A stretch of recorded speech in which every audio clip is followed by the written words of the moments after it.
നമസ്കാരം. സഹ്യ ന്യൂസിലേക്ക് സ്വാഗതം.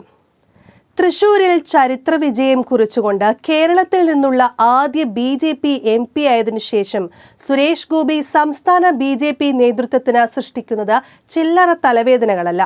തന്റെ പല പ്രസ്താവനകളും പ്രവർത്തികളും കൊണ്ട് BJP നേതൃത്വത്തെ സമ്മർദ്ദത്തിലാക്കിയിരിക്കുകയാണ് കേന്ദ്ര സഹമന്ത്രി. കേന്ദ്ര മന്ത്രിസ്ഥാനം വേണ്ട, MP ആയി ഇരിക്കാനാണ് താല്പര്യമെന്ന് തുടങ്ങി അവസാനം ഇന്ദിരാഗാന്ധിയെ ഭാരതമാതാവെന്ന് വിളിക്കുന്നതുവരെ എത്തി നിൽക്കുന്നു സുരേഷ് ഗോപിയുടെ പാർട്ടിയെ വെട്ടിലാക്കുന്ന നടപടികൾ. ജൂൺ 9 കേന്ദ്ര സഹമന്ത്രിയായി സത്യപ്രതിജ്ഞ ചെയ്ത മണിക്കൂറുകൾക്ക് ശേഷം ഡൽഹിയിൽ മലയാളം TV ചാനലുകളോട് പ്രതികരിച്ച സുരേഷ് ഗോപി താൻ ആ സ്ഥാനത്ത് നിന്ന് ഒഴിയാൻ ആഗ്രഹിക്കുന്നുവെന്നാണ് പറഞ്ഞത്. എനിക്ക് ഒരു MP ആയി പ്രവർത്തിക്കണം, ക്യാബിനറ്റ് ബർത്ത് വേണ്ട എന്നായിരുന്നു എൻ്റെ നിലപാട്. എനിക്ക് അതിൽ താല്പര്യമില്ലെന്ന് ഞാൻ പാർട്ടിയോട് പറഞ്ഞിരുന്നു. എനിക്ക് ഉടൻ ഇതിൽ നിന്നും ആശ്വാസം ലഭിക്കുമെന്ന് ഞാൻ കരുതുന്നു, അദ്ദേഹം പറഞ്ഞു.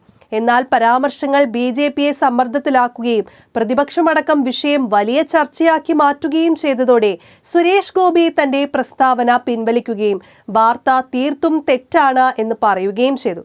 മോദി സർക്കാരിന്റെ മന്ത്രിസഭയിൽ അംഗമാകാനും കേരളത്തിലെ ജനങ്ങളെ പ്രതിനിധീകരിക്കാനും സാധിച്ചത് അഭിമാനകരമാണ്, അദ്ദേഹം സോഷ്യൽ മീഡിയ പോസ്റ്റിൽ പറഞ്ഞു. ഇത് സംസ്ഥാന BJP നേതൃത്വത്തിന് വല്ലാത്ത തലവേദനയാണ് സൃഷ്ടിച്ചത്. മന്ത്രിസ്ഥാനം ഏറ്റെടുത്ത ശേഷം കേരളത്തിലേക്ക് എത്തിയ സുരേഷ് ഗോപി വീണ്ടും വിവാദങ്ങൾക്ക് തിരികൊളുത്തി.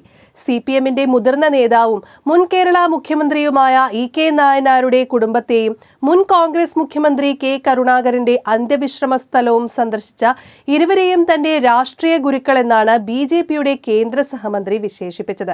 അതുകൊണ്ടും തീർന്നില്ല.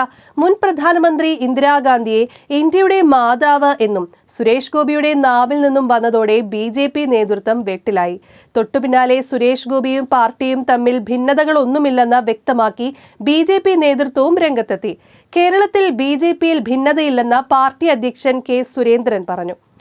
തൃശൂരിലെ വോട്ടർമാരിൽ മുസ്ലിങ്ങൾ 14%, ക്രിസ്ത്യാനികൾ 21% വരും.